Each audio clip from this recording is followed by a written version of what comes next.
aplausos para los medios.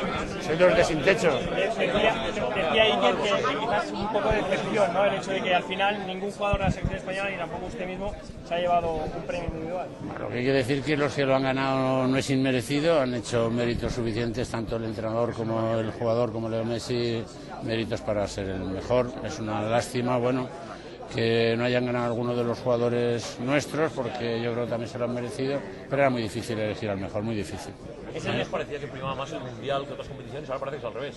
Bueno, yo no sé, cada uno, los capitanes, los seleccionadores, los medios de comunicación habrán dado su opinión. Yo creo que hay que aceptarlo con toda deportividad.